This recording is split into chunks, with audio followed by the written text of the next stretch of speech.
There was a point where I was actually embarrassed to pray. There was a point where I was like, I shouldn't be talking to this guy because look what I'm doing with my life. I shouldn't talk to him.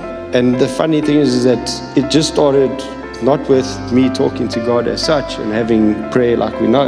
It was just me remembering the Lord's Prayer. And that's how my prayer started again, was remembering the Lord's Prayer. And that's when I started reading the Bible more. And then prayer really took off again. And it was just that communication of the Lord's Prayer that basically led me into the Word, and that God was going to be there. And I needed to change something in me. Like if I didn't change, I was not going to be that father that I need to be for my kids. I wasn't going to be the husband that I needed to be for my wife. I'd already neglected that a lot. Hi everyone, I'm Darren. Father of 3. My beautiful wife is over there, Natasha. Fairly new to Netherlands, been here a year. Yeah, and I don't know, something just reached out to me. I think just God spoke to me saying that I need to share something. Yeah, like I think I'll just start off with the bang. I'm 2 years sober today.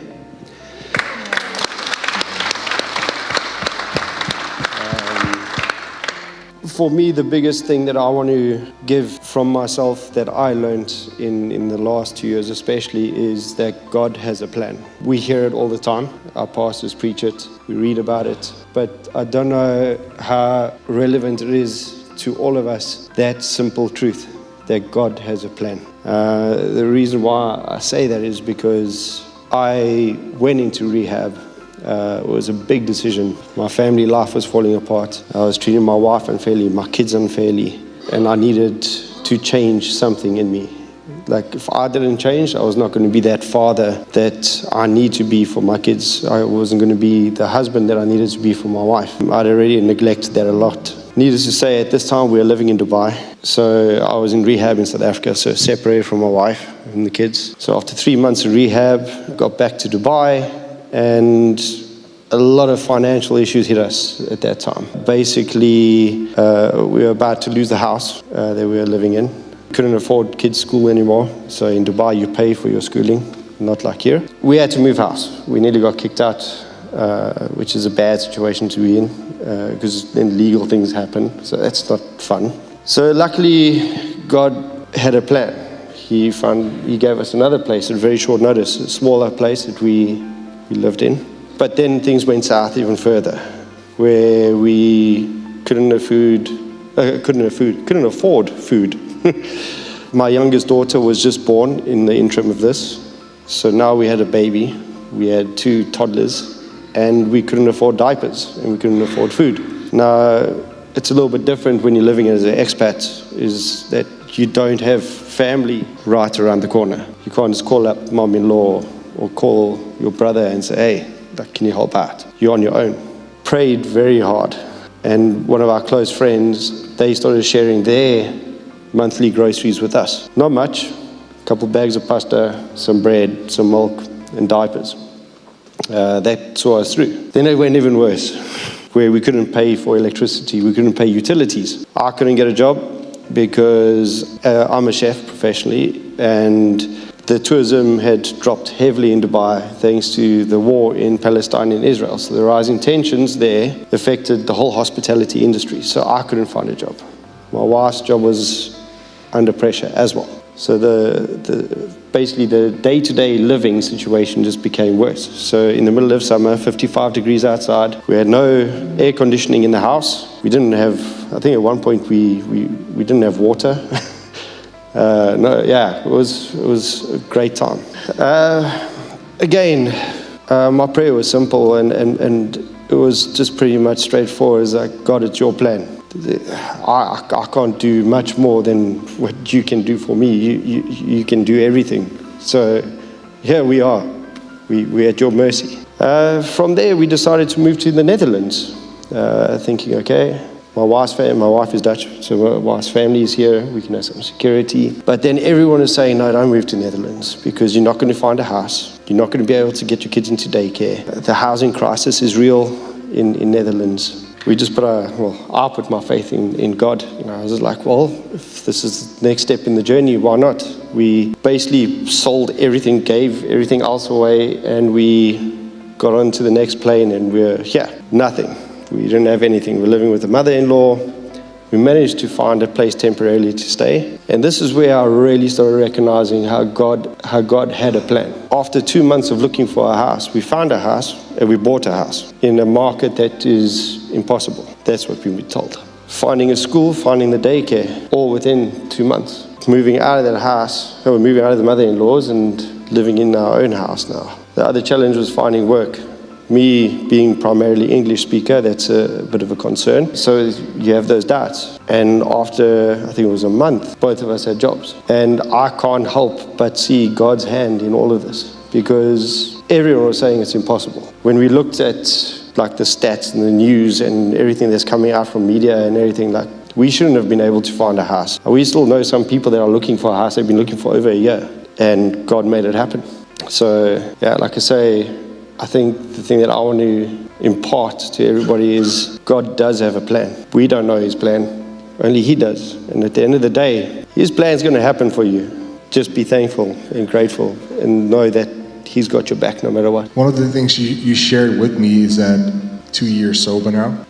You said that you've been 2 years sober without cravings. Yeah. And that's remarkable. You shared also that you saw God's hand, right, in the midst of all the trials and everything, that you saw God's hand move.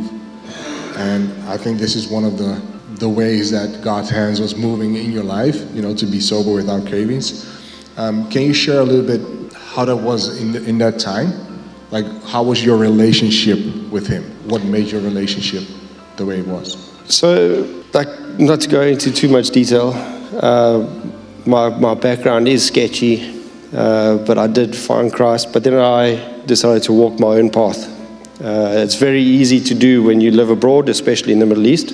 I think what got me through that especially was I put myself into a situation where I was all alone and I was segregated from everything else. And the only thing that I had was my Bible. I went into rehab with my Bible. I hadn't been reading the Word much, but I just figured, well, I'm going to rehab.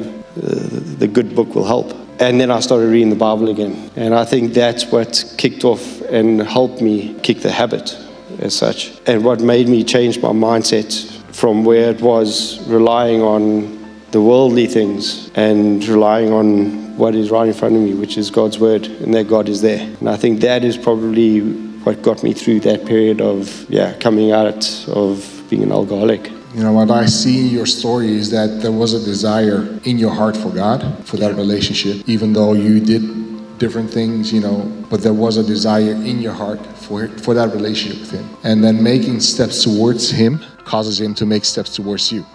A funny thing is that because I was very religious, shall we say, prior to my downfall, there was a point where I was actually embarrassed to pray. There was a point where I was like, I shouldn't be talking to this guy because look what I'm doing with my life. I shouldn't talk to him. And the funny thing is that it just started not with me talking to God as such and having prayer like we know. It was just me remembering the Lord's Prayer. And that's how my prayer started again, was remembering the Lord's Prayer. And that's when I started reading the Bible more. And then prayer really took off again. And it was just that communication with the Lord's Prayer that basically led me into the Word, and that God was going to be there.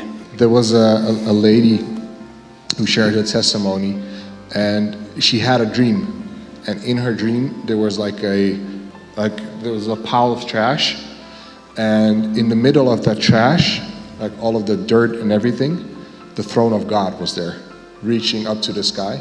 And for her, it gave her the feeling like, okay, I have my sins and I have my faults and the negative thoughts, also what people said towards me and that I have received and everything like that was that pile of trash, right?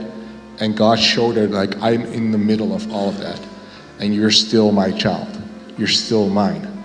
And this is what this is the link I see in your life as well. Like you had your faults, whatever, and God still showed up in the middle of all of that. Like, hey, I'm here. And I think that's a great reminder for all of us that we don't have to clean up everything for God to be there. Like, I understand why you are ashamed to go towards him. I've had that in my life as well. Like, I'm too ashamed to go to him now. but he's showing us, he's telling us, I'm there. Like, even in the midst of all your faults, I am there right now. So just reach out to him. If that is where you are right now, just reach out. And here's a great testimony of what happens when you do. So thank you, Darren, for sharing that. Cool.